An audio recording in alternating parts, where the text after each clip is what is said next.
Hello everyone, welcome to all of you. आप सबका बहुत बहुत स्वागत है हमारे इस ऑनलाइन लर्निंग प्लेटफॉर्म पे जिसका नाम है लेट्स स्टडी इंडिया।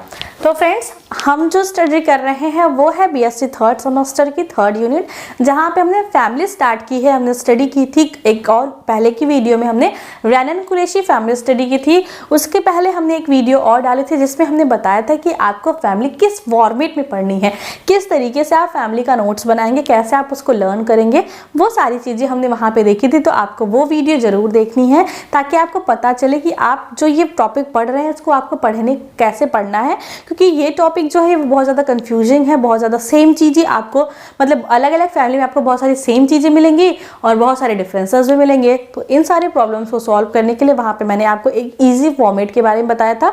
अगर आप ऐसे फॉर्मेट को फॉलो करके अपना नोट्स बनाते हैं, रिवीजन करते हैं, तो आपको फैमिली बहुत अच्छी तरीके से लर्न हो जाएगी। आपको फैमिली वाला टॉपिक से डरना नहीं, इसके पीछे थोड़ी मेहनत करनी है, क्योंकि आपके 8 यूनिट में से आपका जो 8 यूनिट है थर्ड सेमेस्टर में, उसमें से 2 यूनिट आपका जो है कि आपकी 2 यूनिट सिर्फ फैमिली है। सिर्फ आपको फैमिली 2 यूनिट में पढ़नी है, मतलब कि 1/4 जो आपका कवरेज ऑफ सिलेबस है वो तो आप फैमिली पढ़ के ही कर सकते हैं।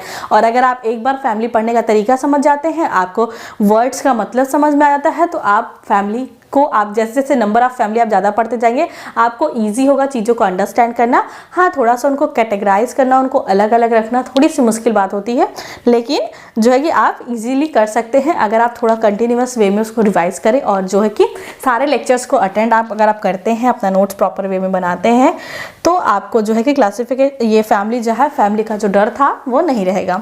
तो चलिए स्टार्ट करते हैं विद द फैमिली ऑफ मौलवेशी।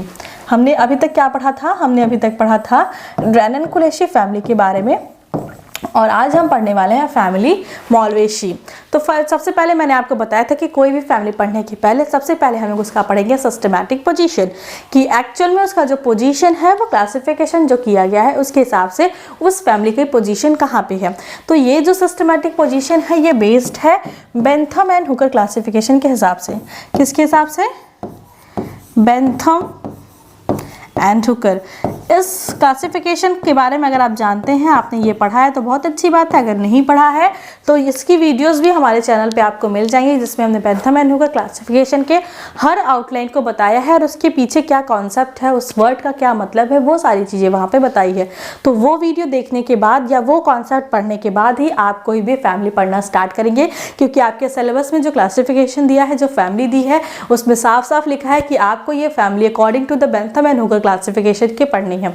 ठीक है, तो अभी तक हमने जो फैमिली पढ़ी थी वो थी रैनन कुरैशी। अगर हम उसके सिस्टमैटिक पोजीशन और उसके सिस्टमैटिक पोजीशन की बात करें तो एक काम करते हैं कि हम लोग रैनन कुरैशी की भी सिस्टमैटिक पोजीशन लिख लेते हैं। तो ये चीज़ें तो सेम थी। आपका जो डिवीजन था वो रैनन कुरैशी का भी एंजियोस्पर्म था और मौलवेशी का भी एंजियोस्पर्म है। क्लास भी सेम था क्योंकि वो भी डाइकोटिलेडन्स का मेंबर था और ये भी डाइकोटिलेडन्स का मेंबर है। उसके बाद पॉलीपेटलस था, उसकी भी जो पेटल थी वो फ्री थी, वो पॉली थी, मतलब नंबर उनके 1 से ज़्यादा थे, पॉलीपेटलस थी। तो यहाँ पे भी आपके जो स्टेम मतलब कि पेटल्स हैं वो पॉलीपेटलस हैं। उसके बाद जो आपकी सीरीज़ है वो थैलमीफ्लोरी ही थी, क्योंकि वहाँ पे भी जो थैलमस थे वो जो थैलमस थे वो कोनिकल शेप बनाते थे, कॉर्न लाइक शेप बनाते थे, वैसे ही यहाँ पे भी बनते हैं। बस आपका क्या चेंज था? ऑर्डर चेंज था। जहाँ पे यहाँ पे मॉलवेल्स है वहाँ पे रैनल्स था, और जहाँ पे यहाँ पे फैमिली में मौलवेशी है वहाँ पे क्या था? रैनन कुरैशी। तो बताइए, अब आपने जो 2 फैमिली पढ़ी उसमें आपको कोई भी कंफ्यूजन लग रहा है उसके सिस्टमैटिक पोजीशन को लर्न करने में? सारी चीज़ें सेम है। वो भी एंजियोस्पर्म है, ये भी एंजियोस्पर्म है, वो भी डाइकोटिलेडन्स था, ये भी डाइकोटिलेडन्स है, वो भी पॉलीपेटलस था, ये भी पॉलीपेटलस है, वो भी थैलमीफ्लोरी था, ये भी थैलमीफ्लोरी है, वो मॉलवेल्स था, तो ये वाला जो है मॉलवेल्स है, तो वो वाला रैनल्स था, ये वाला मौलवेशी है, तो वो वाला रैनन कुरैशी थी। तो रैनल्स और मॉलवेल्स, मौलवेशी, रैनन कुरैशी को याद करने में तो मेहनत नहीं लगनी चाहिए, क्योंकि आपकी फैमिली लिख के आएगा कि रैनन कुरैशी, तो उसमें क्या करना है? लास्ट में एल्स लगा देना है। मैंने आपको जब पढ़ाया था टाइप्स वाला टॉपिक कि कैसे जो है कि बॉटनिकल में जो नॉमेनक्लेचर करते हैं वो कब एल्स लगाते हैं, कब एसी लगाते हैं, तो मैंने बताया था कि जो ऑर्डर्स होते हैं उसके पीछे एल्स लगा देते हैं। तो हमारी मौलवेशी फैमिली है तो मॉल के पीछे एल्स लगा देंगे तो मॉलवेल्स, और अगर रैनन कुरैशी फैमिली है तो रैन के पीछे एल्स लगा देंगे रैनल्स हो जाएगा, और वहीं मॉल के पीछे एसी लगा देंगे तो मौलवेशी, रैन के पीछे एसी लगा देंगे रैनन कुरैशी। ठीक है, तो इस तरीके से क्लासिफिकेशन तो याद हो गया, मतलब भी याद होगा कि एंजियोस्पर्म का मतलब क्या, कि वो सारे प्लांट जिसमें डबल फर्टिलाइजेशन पाया जाता है वो हो गया आपके एंजियोस्पर्म, जिसमें ओवरी की वॉल होती है, ओवरी वेल डेवलप होता है, और क्या होता है, डबल फर्टिलाइजेशन। ये सारे जो कुछ फीचर्स हैं जो आपको बताएंगे कि ये आपने जो प्लांट आप जो स्टडी कर रहे हैं वो एंजियोस्पर्म है भी या नहीं है। अगर उसमें डबल फर्टिलाइजेशन हो रहा है, ओवरी वेल डेवलप है, फ्रूट का फॉर्मेशन हो रहा है, तो वो एंजियोस्पर्म है। अब जो फ्रूट या सीड बन रहा है उसमें 2 कोटिलिडन्स हैं, 2 कोटिलिडन्स हैं। वेनेशन जो है वो रेटिकुलेट है, टैप रूट है। तो ये सारे फीचर्स क्या होते हैं डाइकोटिलिडन्स के। मैं आपको ये सारी चीज़ें इसलिए बार बार बता रही हूँ ताकि ये सारी चीज़ें आपके दिमाग में बैठ जाएं। अगर मान लीजिए आपके दिमाग में बैठा है कि डाइकोटिलिडन्स में जो रूट्स होते हैं वो टैप रूट्स होते हैं, तो आप जब इसका डिस्क्रिप्शन लिखेंगे, जब वेजिटेटिव आपके स्ट्रक्चर के बारे में लिखेंगे, तो आप अगर रूट जब लिखेंगे तो आपके दिमाग में आना चाहिए कि ये डाइकोटिलिडन्स, इसका मतलब इसके जो रूट होंगे वो टैप रूट होंगे। अगर आपके बारे में आपके दिमाग में ये इन्फॉर्मेशन, तो सिस्टमैटिक पोजीशन से ही आप बहुत हद तक जो है उनके वेजिटेटिव कैरेक्टर्स को लिख सकते हैं। जैसे कि अगर आपको लीफ के बारे में लिखना है तो आप लिख सकते हैं कि इसमें जो लीफ होते हैं उसके पास रेटिकुलेट वेनेशन होता है, क्योंकि मोस्टली जो डाइकोटिलिडन्स होते हैं उसमें रेटिकुलेट वेनेशन पाया जाता है। ठीक है, तो अगर आपको सिस्टमैटिक पोजीशन के हर वर्ड का मतलब पता है कि उसमें कौन कौन से कैरेक्टर्स होते हैं, क्या इसको डिस्टिंग्विश करता है, तो आप फैमिली आसानी से पढ़ सकते हैं। उसके बाद आपको क्या दिया है, सब क्लास पॉलीपेटलस। पॉलीपेटलस का भी मैंने मतलब बताया था कि जिसमें पेटल जो है वो फ्री होते हैं, एक दूसरे से फ्यूज नहीं होते। अगर फ्यूज होते तो हम लोग कहते हैं गैमेपेटलस, उसके बारे में भी आगे आएगा। अभी हमारा फ्री वाला हम लोग पढ़े तो ये पॉलीपेटलस हो गया। तो पॉलीपेटलस हो गया। थैलमीफ्लोरी क्या है, जिसमें थैलेमस जो है वो मतलब कि कौन शेप होता है उसको कहते हैं थैलमीफ्लोरी। रैनल्स उसमें था, रैननकुलेशी था, मॉलवेल्स था, मॉलवेशी था। ये तो नाम है आपका जो कि उस फैमिली को दिया गया है। तो सिस्टमैटिक पोजीशन स्क्रीनशॉट लेना चाहते हो तो ले लीजिए, और याद करने का तरीका तो पता चल गया कि जैसे रैननकुलेशी का याद किया था वैसे ही सेम टू सेम मॉलवेशी में प्लेस कर देना है। बस जहाँ पे रैनल्स था वहाँ पे मॉलवेल्स कर देना, जहाँ पे रैननकुलेशी था वहाँ पे मॉलवेशी कर देना। तो इस तरीके से अगर आप फैमिली को कंपेयर करके पढ़ते हैं तो आपको फैमिली कभी भी टफ नहीं लगेगी। तो 2 फैमिली थी जिसको हमने कंपेयर करके पढ़ा तो हमको चीज़ें ईजी लगी। अब हम क्या करेंगे, डिस्ट्रीब्यूशन के बारे में पढ़ेंगे कि इसका डिस्ट्रीब्यूशन कैसा है। तो डिस्ट्रीब्यूशन क्या है, इसमें 244 जेनरा है, जो कि कंप्लीट वर्ल्ड में कितने इसके स्पीसीज है, 4225 स्पीसीज है, और अप्रॉक्सीमेटली 150 से 200 स्पीसीज जो है वो इंडिया में पाई जाती हैं। ये नंबर वेरी कर सकता है, शायद इसमें इंडिया में जो पाई जाने वाली स्पीसीज है उनका नंबर थोड़ा बढ़ गया है, लेकिन अप्रॉक्सीमेटली जो है 244 जेनरा है और 4225 जो है स्पीसीज है। उसके बाद जो है ये मेनली कहाँ पाए जाते हैं, ये वैसे तो कॉस्मोपॉलिटन्स होते हैं, मतलब जहाँ पे प्लांट अगर उग सकता है ऐसा इन्वायरमेंट जहाँ पे है। अब ये नहीं, कॉस्मोपॉलिटन का मतलब ये नहीं कि आग में मिलेंगे या फिर जो है कि समुद्र के नीचे मिलेंगे। कॉस्मोपॉलिटन का मतलब क्या है कि ऐसी जगह है जहाँ पे लाइफ एग्जिस्ट करती है, जहाँ पे प्लांट का ग्रोथ हो सकता है उन सारी जगहों पे ये कॉस्मोपॉलिटन मतलब ये सर्वत्र पाए जाते हैं। उसके बाद इसका जो मेन रीजन है वो ट्रॉपिकल रीजन है और सब ट्रॉपिकल रीजन है। जब आपने जियोग्राफी पढ़ी होगी तो आपने देखा होगा कि जो इक्वेटर के बगल में जो रीजन होते हैं वो ट्रॉपिकल होते हैं और उसके ऊपर जो रीजन होते हैं सब ट्रॉपिकल कहते हैं। अगर आपको नहीं पता है तो जैसे मान लीजिए आपकी अर्थ है, ये आपका सेंटर वाला रीजन है जो कि क्या बनाता है, इक्वेटर बनाता है। ये जो रीजन है वो इक्वेटर बनाता है। तो इसके नीचे जो लाइंस होती हैं वो 20-20 डिग्री जो है, जैसे 20 या ये 0 डिग्री होता है, ये 20 होता है, ये 20 होता है, फिर 40-40 होते हैं। तो जो ये 20-20 वाला रीजन है इसको कहते हैं ट्रॉपिकल रीजन, और उसके बाद के जो रीजन होता है इसको कहते हैं सब ट्रॉपिकल रीजन। तो मेनली ये कहाँ पर आता है, ट्रॉपिकल रीजन में और सब ट्रॉपिकल रीजन में। अगर ट्रॉपिकल रीजन और सब ट्रॉपिकल रीजन के बारे में थोड़ी सी बातें करें, जैसे आपका ये मान लीजिए अर्थ है और ये आपका क्या है, इक्वेटर। हालांकि ये आपको फैमिली में ज़रूरी नहीं है समझना, लेकिन आपको बार बार पढ़ना होगा। जैसे आप कभी भी फैमिली पढ़ेंगे तो आप पढ़ेंगे कि जिसके डिस्ट्रीब्यूशन ये ट्रॉपिकल रीजन में है, ये सब ट्रॉपिकल रीजन में है, ये कोल्डर रीजन में है, ये पोलर रीजन में है। तो ये सारी चीज़ें आप बार बार पढ़ेंगे तो उसके बारे में थोड़ा सा जान ही लेते हैं। और इसके बाद जो रीजन होता है उसको कहते हैं ट्रॉपिकल रीजन। ठीक है, ये 0 डिग्री हो गया, ये 20 डिग्री और ये भी 20 डिग्री, एक नॉर्थ एक साउथ। उसके बाद क्या है, ट्रॉपिकल के बाद जैसे ये ट्रॉपिकल रीजन हो गया, ये सब ट्रॉपिकल रीजन हो गया, सब ट्रॉपिकल रीजन हो गया। फिर ये फिर आपका 40-40 हो गया, ट्रॉपिक ऑफ कैंसर और ट्रॉपिक ऑफ कैप्रिकॉर्न। और यहाँ पे क्या है कि ये आपका है पोलर रीजन, ये है आपका पोलर रीजन। तो ये कहाँ पाया जाता है, आपकी जो मॉलवेशी फैमिली है ये ट्रॉपिक रीजन में और सब ट्रॉपिक रीजन में मेनली ये जो है कि पाई जाती है। अब यहीं पे क्यों पाई जाते हैं ये भी एक क्वेश्चन आता है। तो आपका अगर मान लीजिए सन यहाँ है, अगर मान लीजिए आपका सन यहाँ है तो इसकी लाइट जो सीधे पड़ती है वो मोस्टली जो है ट्रॉपिक और सब ट्रॉपिक रीजन पे ही पड़ती हैं। तो यहाँ पे जो है यहाँ पे वेजिटेशंस काफ़ी हाई होती है और यहाँ पे लाइफ को एग्जिस्ट करने के लिए काफ़ी अच्छे कंडीशंस प्रोवाइड होते हैं, इसलिए जो मोस्टली ये ट्रॉपिक है सब ट्रॉपिक रीजन में जो है कि पाए जाते हैं। ठीक है, तो ये थोड़ी सी एक्स्ट्रा नॉलेज हो गई, लेकिन आपके लिए बेनिफिशियल है क्योंकि आपको बार बार ट्रॉपिक रीजन सब ट्रॉपिक रीजन पढ़ना होगा।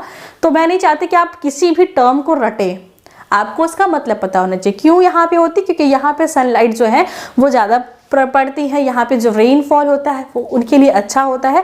प्लांट यहाँ पे बहुत ज़्यादा होता है, जो भी जंगल आप बड़े बड़े जंगल जैसे अमेजोन के जंगल, जो भी आप इस तरीके से बड़े बड़े जंगल देखते हैं, हाई वेजिटेशंस देखते हैं, वो इसी रीजन में मेनली पाए जाते हैं। ठीक है, उसके बाद ये तो हो गया इसकी नॉर्मल सी बात है। अब अगर हम लोग इसको रैननकुलेशिया से कंपेयर करें तो वहाँ पे जो जनरा थे वो स्पीसीज बहुत कम थे, और जहाँ पे ये कॉस्मोपॉलिटन है वहाँ पे ये वो कूलर रीजन में पाए जाते थे, कूलर रीजन में। और मेनली इंडिया में कहाँ पाए जाते थे, हिमालयन रीजन पे, जबकि ये इंडिया के लगभग हर रीजन में पाए जाते हैं। तो ये थोड़ा सा कंपेयर हो गया इनके डिस्ट्रीब्यूशन का। अब हम क्या करते हैं, वेजिटेटिव कैरेक्टर्स पढ़ते हैं। वेजिटेटिव कैरेक्टर्स में मतलब कि उनके जो शारीरिक बनावट है वो कैसी है उसके बारे में पढ़ते हैं। तो सबसे पहले वर्ड क्या आता है, हैबिट। वो किस हैबिट पे, मतलब कि उनकी बॉडी की जो हैबिट है वो कैसी है। प्लांट आर एनुअल, प्लांट जो है वो एनुअल होते हैं, मोस्टली पेरिनियल होते हैं। कुछ प्लांट्स एनुअल होते हैं लेकिन मोस्टली इनके जो प्लांट होते हैं वो पेरिनियल। एनुअल का मतलब आपको पता है, जो कि एक साल में जिनकी लाइफ साइकिल कंप्लीट है। पेरिनियल मतलब जो बहुवर्षीय हो, जिनकी लाइफ साइकिल बहुत साल तक कंटिन्यूअस चलती रहे। उसके बाद श्रब होते हैं, रेयर ट्रीज होते हैं। आपको ट्रीज बहुत ज़्यादा रेयर दिखेंगे, मेनली आपको श्रब दिखेंगे और थोड़े वुडी टाइप के जो है प्लांट दिखेंगे। जैसे आपने गुड़हल वगैरह देखा होगा कि जो मॉलवेशी का जो मेन फैमिली, मॉलवेशी का जो मेन प्लांट है वो मॉलवेल्स है। इसका जो मालवा जो है जीनस जो है इसका मेन है, जिसका मेंबर है हिबिस्कस रोजा साइनेंसिस। हिबिस्कस रोजा साइनेंसिस, ये उसका मेन मेंबर है। मतलब कि कहते हैं ना कि रिप्रेजेंटेटिव, जैसे रोजेसी फैमिली का रोज है, इस तरीके से मॉलवेशी फैमिली का जो मेन मेंबर है वो हिबिस्कस रोजा साइनेंसिस, जो कि मॉलवा जीनस का मेंबर है। तो मॉलवा का मेंबर है। तो आप देख सकते हैं कि इसमें जो मेनली होते हैं वो हर्ब्स होते हैं, कभी कभी इसमें ट्रीज भी मिलते हैं। रूट की बात क्या दी है, रूट जो है वो टैप रूट होते हैं। ये तो आप वहाँ से भी पता कर सकते थे कि जब डाइकोटिलेडन्स है तो मेनली इसमें जो रूट्स होंगे वो टैप रूट्स होंगे, और ब्रांच होते हैं, मतलब कि इनके टैप रूट्स जो होते हैं वो ब्रांच्ड होते हैं। अब एक बात और आती है कि आखिर टैप रूट्स, हमने देखा तो था कि टैप रूट्स कैसे दिखते हैं, लेकिन ये टैप रूट्स ओरिजिनेट्स कहाँ से होते हैं इसके बारे में भी थोड़ा सा चीज़ देख लेते हैं। मैंने आपको बताया था कि जब सीड ग्रो होता है तो उसके बाद एक मेन रूट्स निकलती है। जब सीड ग्रो होता है उसके बाद एक रूट निकलती है, जो कि रूट, ये जो रूट होती है वो गहराई में ग्रो करती है और इसकी जो है ब्रांचेस निकलती हैं। इस टाइप पे जो रूट्स होते हैं सो कहते हैं टैप रूट्स। और मैंने आपको इसका अपोजिट बताया था कि एक एडवेंटिशियस रूट होती है जिसके बहुत सारे इस तरीके से ब्रांचेस निकल जाते हैं, और ये जो ब्रांचेस हैं ये जो है अपना रूट्स वाला काम करते हैं, कोई मेन ब्रांच नहीं होती। तो ऊपर वाला टैप रूट, नीचे वाला एडवेंटिशियस रूट, इस प्रकार से दो रूट्स होते हैं। तो टैप रूट का जो फॉर्मेशन होता है, टैप रूट का जो फॉर्मेशन होता है वो सीड के रेडिकल से होता है। रेडिकल ऑफ सीड, मतलब जब सीड ग्रो होता है तो उसके दो पार्ट्स होते हैं, एक होता है प्लीन्यूल और दूसरा होता है रेडिकल। तो रेडिकल से रूट बनता है, प्लीन्यूल से आपका सूट बनता है। तो ये बेसिक से अंडरस्टैंडिंग है टैप रूट का फॉर्मेशन का होता है radical of the seed. Radical of the seed से फॉर्मेशन होता है टैप रूट का। और जो एडवेंटिशियस रूट है, ऐसी जो सीड्स होते हैं उसमें पहले जो आपका रेडिकल है वो ग्रो होता है। मान लीजिए ये सीड है, इसने जर्मिनेट किया तो पहले रेडिकल ग्रो हुआ, उसके बाद ये रेडिकल जो है वो डिजनरेट हो जाता है और बगल बगल से ब्रांचेस निकल जाती हैं। तो हमारा जो मॉलवेशी फैमिली इसमें टैप रूट्स पाया जाता है, और ये टैप रूट्स क्या होते हैं, ब्रांच्ड होते हैं। ये टैप रूट्स इस तरीके से ब्रांच्ड होते हैं। इस तरीके का जो हमारे पास रूट्स पाया जाता है इसको हम लोग क्या कहते हैं कि ये टैप रूट्स होता है जो कि मॉलवेल्स में पाया जाता है। आगे देखते हैं कि जो लीफ होती हैं वो सिंपल होती हैं, कभी कभी कंपाउंड होती हैं।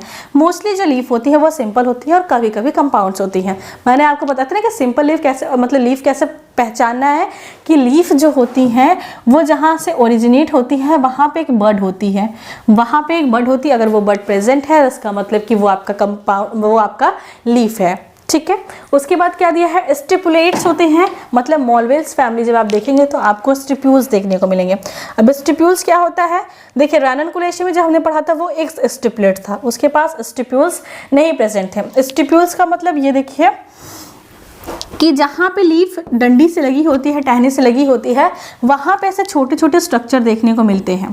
तो ऐसा आपको मॉलवेल्स में देखने को मिलेगा। इस प्रकार का जो लीफ होता है तो कहते हैं ये स्टिपुलेट्स है। और हमारे राननकुलेशी में क्या था, एक स्टिपुलेट था, वहाँ पे कोई भी इस तरीके का आउटग्रोथ, इस तरीके के लीफ के बगल में स्ट्रक्चर देखने को नहीं मिलता था। तो हमारा जो मॉलवेल्स है वो क्या है, स्टिपुलेट्स है। आगे चलते हैं, आप क्या देखते हैं कि लीफ के बारे में और क्या दिया है कि ये क्या है, पेटियोलेट है। पेटियोलेट का मतलब क्या, मैंने आपको बताया था कि जब हमने राननकुलेशी पढ़ा था तो हमने पढ़ा था कि इस तरीके से इसकी जो टहनी होती है इस तरीके से डंडी निकलती है, उसके बाद यहाँ पे लीफ बनती है। तो इस तरीके का जो लीफ होती है इसे कहते हैं ये पेटियोलेट लीव्स होती हैं।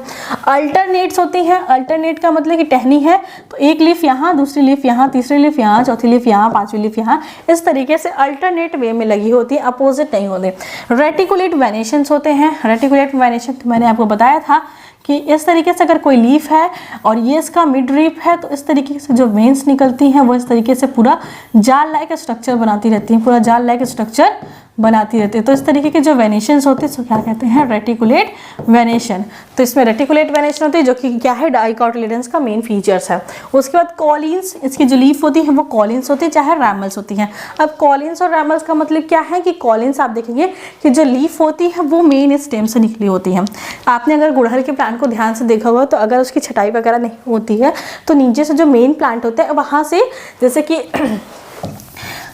जैसे मान लीजिए ये हमारा हिबिस्कस का प्लांट है, उसका वुडी वाला पार्ट है, तो यहीं से कभी कभी यहीं से जो है रूट लीफ जो है निकलने लगती हैं।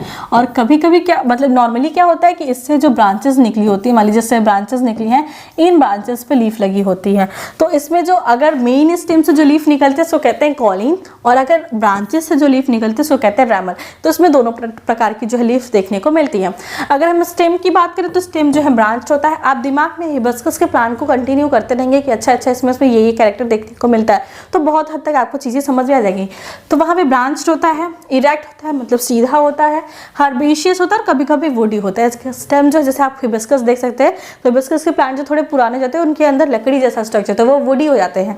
और बहुत सारे स्पीसीज जो है, बहुत सारे जीनस जो है वो जो है कि आपके हर्बेशियस होते हैं। अगर हम इन्फ्लोरेसेंस की बात करें कि इसका फ्लावर कैसा होता है, यहाँ पे हमने कंप्लीट कर दिया क्या, वेजिटेटिव कैरेक्टर। अब हम चल रहे हैं किसके ऊपर, हम चल उसके फ्लोरल कैरेक्टर के ऊपर। तो इन्फ्लोरेसेंस कैसा होता है, ये सॉलिटरी टर्मिनल होता है या फिर सॉलिटरी ये जो है कि सॉरी 2 बार हो गया है, ये सॉलिटरी टर्मिनल होता है। मतलब कि क्या होता है, टर्मिनल पे एक सिंगल फ्लावर होता है। आपने अगर सोलेनेशी मॉलवेशी फैमिली के मेंबर्स देखे हैं, जैसे कि आपने अगर ये देखा है हिबिस्कस, तो आप देखिए कि उसकी जो डंडी निकलती है उसके लास्ट वाले टिप पे एक जो है कि आपको फ्लावर देखने को मिलता है। तो ये सॉलिटरी होते हैं और टर्मिनल मतलब सिंगल होते हैं। मेनली साइमोज होते हैं, कभी कभी रेसमी होते हैं। साइमोज का मतलब मैंने आपको बताया था कि ऐसे टाइप के इन्फ्लोरेसेंस जिसमें जो टिप वाला पार्ट है वो टर्मिनेट हो जाता है, वहाँ पे फ्लावर बन जाते हैं। उसके बाद नीचे जो है बाद में जो है नए नए फ्लावर बनते रहते हैं। रेशमी में क्या है कि नीचे जो है वो फ्लावर बनते हैं, डंडी आगे बढ़ती है, नए फ्लावर बनते हैं, डंडी आगे बढ़ती है, नए फ्लावर बनते हैं। तो हमारा जो मॉलवेल्स है उसमें मेनली जो है आपको साइमोज मिलेगा, कभी कभी रेसिमोज भी मिल सकता है। उसके बाद फ्लावर क्या है, फ्लावर कहाँ लगे होते हैं, वो इलोंगेटेड रिसेप्टिकल्स पे लगे होते हैं। एक लंबा से रिसेप्टिकल होता है जहाँ फ्लावर लगे होते हैं। हर्माफ्रोडाइट्स होते हैं। हर्माफ्रोडाइट्स का मतलब क्या है कि इसके अंदर मेल पार्ट भी होता है और फीमेल पार्ट भी होते हैं, मतलब बाइसेक्सुअल्स होते हैं। एक्टिनोमार्फिक होते हैं, मतलब आप इसे किसी भी प्लेट से काटें तो ये आपको सेम, आपको अगर आप किसी भी प्लेन से इसको 2 इक्वल पार्ट में काटते हैं तो ये आपको सेम, आपको दोनों पार्ट जो मिलेंगे वो सेम मिलेंगे। उसके बाद क्या है, हाइपोगाइनस है, मतलब कि जो सारी चीज़ें हैं वो ओवरी जो आपकी ओवरी है उसके नीचे है, मतलब कि ओवरी क्या है, सुपीरियर है। उसके बाद क्या है, ब्रैक्टेट्स है। ब्रैक्टेट का मतलब क्या होता है कि आपकी जो कैलिक्स, कोरोला, एंडोशियम, गाइनोसियम, 4 जो चक्र होते हैं फ्लावर के, उसके बाद भी कैलिक्स के बाहर एक और चक्र देखने को मिलता है जिसे कहते हैं ब्रैक्टियोस या इपीकैलिक्स जिसे कहते हैं। तो इसमें ब्रैक्ट्स प्रेजेंट होता है। ये फ्लावर जो है पेंटामेरस होते हैं। इस फैमिली के जो फ्लावर होते हैं वो पेंटामेरस होते हैं। पेंटामेरस का मतलब ये है कि जो भी मेंबर, जैसे कैलिक्स है तो उसका नंबर 5 या 10 ऐसे, मतलब 5 के मल्टीपल होगा। और कैलिक्स, कोरोला जो भी चीज़ें, ये सारे जो सेपल्स, पेटल्स हैं, ये सारे जो हैं 5 के नंबर में होंगे। तो ऐसे फ्लावर जो होते हैं उसको कहते हैं पेंटामेरस। और इसमें जो कोरोला होता है वो कलर्ड होता है। तो बेसिक से चीज़ें आपको समझ में आ गई। स्क्रीनशॉट लेना चाहते हो तो ले लीजिए। अब हम चलते हैं नेक्स्ट टॉपिक पे जिसका नाम है एपिकैलिक्स।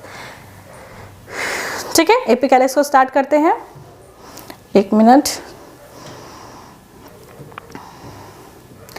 एपिकैलिक्स के बारे में मैंने आपको बताया कि कैलिक्स, कोरोला, एंडोशियम, गाइनोसियम 4 मुख्य चक्र होते हैं, 4 मुख्य रोल्स होते हैं किसी फ्लावर के।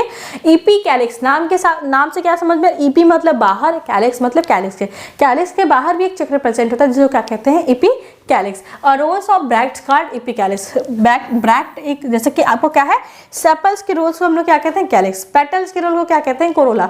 फिर हम लोग स्टेमन्स के जो पूरा स्टेमन्स होता है उसको क्या कहते हैं, एंडोशियम कहते हैं। तो इस तरीके से जो ब्रैक्ट का पूरा सर्कल है, जो ब्रैक्ट का पूरा रोल्स है, उसको मिला के हम लोग क्या कहते हैं, एपिकैलिक्स। आपने अगर हिबिस्कस के प्लांट को देखा होगा तो आपने देखा होगा कि हिबिस्कस की जो ये ग्रीन वाला स्ट्रक्चर होता है उसके नीचे जो है यहाँ पे इस तरीके से चारों तरफ आपको 5 जो है इस तरीके से ब्रैक्ट्स देखने को मिलते हैं। तो वही होता है आपका एपिकैलिक्स। कैलिक्स क्या है, एक रोल ऑफ सेपल्स है, मतलब कि एक पूरा चक्र है सेपल्स का, तो कैलिक्स कहते हैं। इसका नंबर 5 होता है। मेनली ये क्या होते हैं, एक दूसरे से जुड़े हुए होते हैं। मे बी फ्री और यूनाइटेड, किसी किसी स्पीसीज में फ्री होते हैं, किसी किसी में यूनाइटेड होते हैं। वेलवेट एस्टिवेशन होता है। वेलवेट एस्टिवेशन का क्या मतलब यहाँ पे होता है, चलिए एक बार वो भी देख लेते हैं। एस्टिवेशन का मतलब होता है,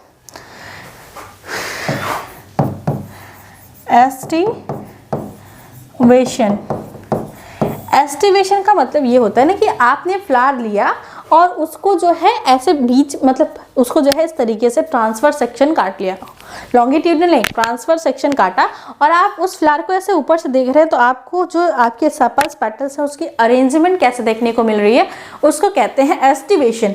तो आपकी जो मॉलवेसी फैमिली है इसके कैलिक्स का जो एस्टिवेशन है वो क्या होता है, कैलिक्स का एस्टिवेशन क्या होता है, वॉल्वेट होता है। और आपका जो कोरोला होता है उसका एस्टिवेशन कैसा होता है, ट्विस्टेड होता है। अब आप देख सकते हैं कि वेलवेट एस्टिवेशन क्या होता है। वेलवेट एस्टिवेशन में जो भी आपके जो सेपल्स होते हैं, जो पेटल्स होते हैं, वो इस तरीके से फ्यूज होते हैं, ना तो एक दूसरे को टच करते हैं, ना तो एक दूसरे को ओवरलैप करते हैं। मतलब कि आप इस तरीके से, अगर आपको एग्जाम में वॉल्वेट एस्टिवेशन बनाना हो तो आप एक सर्कल बना सकते हैं पेंसिल से, और उसके बाद उसके बीच बीच में से चीज़ें इरेज कर सकते हैं। आप उसमें से बीच बीच में से चीज़ें इरेज कर सकते हैं, जैसे 1 2 3 4 5 हो गया, उस तरीके से आप बना सकते हैं। तो ये आपका वॉल्वेट एस्टिवेशन हो जाता है। एस्टिवेशन का मतलब क्या होता है कि जब हम किसी भी फ्लावर के ट्रांसफर सेक्शन कट करते हैं और ऊपर से देखते हैं कि उसमें कैलिक्स, कोरोला का अरेंजमेंट कैसा, उनके जो सेपल्स, पेटल्स हैं वो एक दूसरे से किस तरीके से अरेंज है, तो उसको कहते हैं एस्टिवेशन। और आपका कोरोला का एस्टिवेशन कैसा होता है, ये ट्विस्टेड होता है। मतलब ट्विस्टेड का मतलब क्या होता है कि ये जो है, ट्विस्टेड का मतलब होता है कि एक हिस्सा अंदर की तरफ रहेगा, दूसरा हिस्सा बाहर की तरफ रहेगा। जब इसका दूसरा हिस्सा बाहर रहेगा तो ऑटोमेटिकली पहले का हिस्सा नीचे हो जाएगा और दूसरे का हिस्सा जो है ऊपर हो जाएगा। फिर ये नीचे हो जाएगा और ये ऊपर हो जाएगा, ये नीचे हो जाएगा और ये ऊपर हो जाएगा, ये नीचे हो जाएगा, ये ऊपर हो जाएगा। तो इस तरीके का जो एस्टिवेशन होता है इसको क्या कहते हैं, ट्विस्टेड एस्टिवेशन। मतलब कि जो भी सेपल्स, पेटल्स होंगे उनका एक जो छोर है वो दूसरे से नीचे दबा होगा और दूसरा छोर जो है उसके ऊपर होगा। फिर इस तरीके का जो एस्टिवेशन होता है इसको कहते हैं ट्विस्टेड एस्टिवेशन। ठीक है, तो ये चीज़ें हो गई कि एस्टिवेशन कैसा होता है कैलिक्स का। अब हम देखते हैं आगे की चीज़ें कोरोला के बारे में।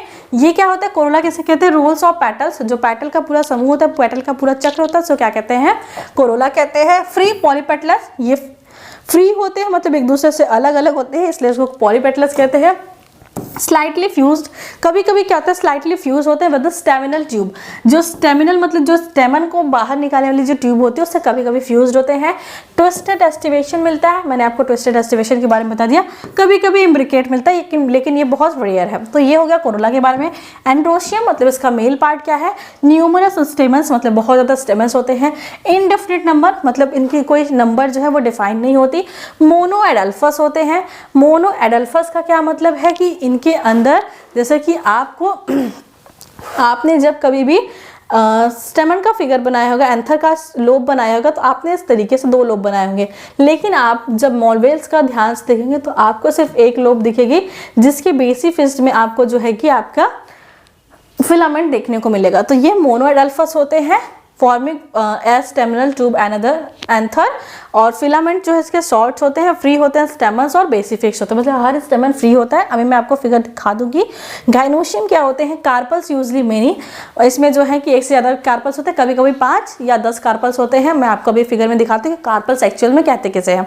तो इसमें क्या है, मल्टी कार्पेलरी होते हैं, यूजली 5 और 10 जो है इसके ऊपर होते हैं। 10 सिन कार्पस होता है, एक दूसरे से जुड़े होते हैं। सुपीरियर ओवरी होती है, ओवरी जो है सुपीरियर होती है। पेंटा या multi ocular with axile presentation, इनका जो प्रेजेंटेशन होता है वो एक्साइल होता है। एक्साइल प्रेजेंटेशन आप इस तरीके से याद कर सकते हैं कि एक इस तरीके से मान लीजिए आपने ट्रांसफर सेक्शन काटा तो एक सेंटर पॉइंट था और इस तरीके से चारों तरफ जो है स्ट्रक्चर बने थे। तो ऐसा जो प्रेजेंटेशन होता है उसको क्या कहते हैं, एक्साइल प्रेजेंटेशन। और जो है प्लेसेंटा जो है मल्टी ऑकुलर होता है। सीड जो है इंडोस्पर्मिक होती है, मतलब कि इनके पास जो है इंडोस्पर्म प्रेजेंट होते हैं। नॉन इंडोस और जो है कि सीड जो है नॉन इंडोस्पर्मिक होती है या फिर इनके पास थोड़ा बहुत इंडोस्पर्म प्रेजेंट होता है। तो ये तो हो गई नॉर्मल सी चीज़ें। पॉलिनेशन देख लेते हैं कि इनका पॉलिनेशन जो है वो कीटो द्वारा होता है, इंसेक्ट द्वारा होता है, जो कि ये अपने इनके जो नेक्टर्स होते हैं और जो इनके कलरफुल कोरोला होते हैं इसके द्वारा जो है इंसेक्ट जो है वो अट्रैक्ट होते हैं। तो ये हो गई पॉलिनेशन की बातें। थोड़ा फिगर देख लेते हैं, उसके बाद आपको फ्लोरल फॉर्मूला फ्लोरल डायग्राम बताएंगे। तो ये है हिबिस्कस का फ्लावर। अगर आप हिबिस्कस के फ्लावर को ध्यान से देखते हैं तो ये आपको जो स्ट्रक्चर देखने को मिल रहा है, ये जो स्ट्रक्चर देखने को मिल रहा है ये है आपका क्या, कोरोला है। ये जो ट्यूब देखने को मिल रही है ये है स्टेमिनल ट्यूब। इस स्टेमिनल ट्यूब में आपको यहाँ पे जो रेड डॉट की तरह दिख रहा होगा 5 नंबर में है, ये आपको दिख रहा है क्या, कार्पल्स आपके। और यहाँ पे जो ये येलो येलो दिख रहा है ये है आपके स्टेमन्स। स्टेमन्स का मतलब ये आपके एंथर्स को डिनोट कर रहा है। यहाँ पे देखिए व्यूज थोड़ा क्लियर मतलब आपको शायद नहीं दिख रहा होगा, बट यहाँ पे इस तरीके से जो रेड येलो येलो दिख रहा है वो है आपके स्टेमन्स, और ये जो रेड रेड दिख रहा है ये है आपके कार्पल्स। तो इस तरीके से ये फिगर हो गया। और भी कुछ फिगर्स हैं उनके बारे में भी देख लेते हैं। बहुत ज़्यादा चीज़ें तो नहीं है, बट आपको देखिए इसमें बहुत क्लियर व्यू देखने को मिलेगा। इसमें देखिए ये जो ट्यूब है इसमें बहुत सारे जो हैं कि पोलल्स लगे हुए हैं, ये इसके एंथर हैं।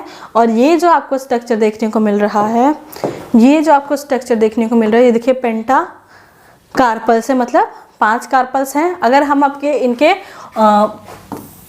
प्रेजेंटेशन की बात करें, अगर हम इसके प्रेजेंटेशन की बात करें तो इस तरीके का इसका प्रेजेंटेशन होता है। सेंटर में एक पॉइंट होता है जहाँ से पेंटाकुलर मतलब 5 जो हैं इस तरीके से 1 2 3 4 ही बना, 5 कर लेते हैं, ऐसे 5 होते हैं इस तरीके से खाने जैसा स्ट्रक्चर 5 होते हैं, जिसके अंदर यहाँ पे सीड लगे होते हैं। अगर आपको अगर मॉलवेशी फैमिली के जो मेंबर जैसे हिबिस्कस का अगर सीड देखना है तो आप क्या कर सकते हैं, पहले धीरे धीरे उसके सारे पार्ट्स को निकाल दीजिए, फिर आपको एक इस तरीके का स्ट्रक्चर देखने को मिलेगा, इस तरीके का आपको स्ट्रक्चर देखने को मिलेगा। और यहाँ पे आपकी डंडी लगी होगी जहाँ से फ्लावर आपने तोड़ा था, और इसको अगर आप इस तरीके से काटते हैं तो आपको यहाँ पे ये वाला स्ट्रक्चर देखने को मिलेगा। आपको दिखेगा कि वहाँ पे 5 लोब है और जिसके अंदर जो है सीड है, तो वो चीज़ें आपको देखने को मिलेंगी। ये फिगर जो है ये फ्लावर का ट्रांसफर सेक्शन है। देखिए ये जो स्ट्रक्चर है, ये जो स्ट्रक्चर है इसको कहते थे ब्रैक्ट्स। जो हमने ब्रैक्ट्स देखा था वो था, ये था इसका कैलिक्स था, ये कोरोला था, ये स्टेमिनल ट्यूब है और ये इसकी ओवरी है जिसके अंदर सीड का फॉर्मेशन आपको दिख रहा होगा। तो ये जो है कुछ फिगर्स थे जो कि हमने लगाए थे अबाउट द मॉलवेशी फैमिली का जो इम्पॉर्टेंट मेंबर है, जो सबसे मेन मेंबर है आपका, जिसे आप कह सकते हैं हिबिस्कस रोज़ासाइनेंसिस, उसके बारे में। अब हम देखते हैं कि इसका फ्लोरल फॉर्मूला कैसा होता है, फ्लोरल डायग्राम कैसा होता है।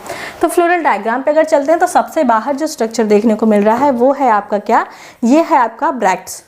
सबसे बाहर जो स्ट्रक्चर देखने को मिल रहा है ये है आपका ब्रैक्ट।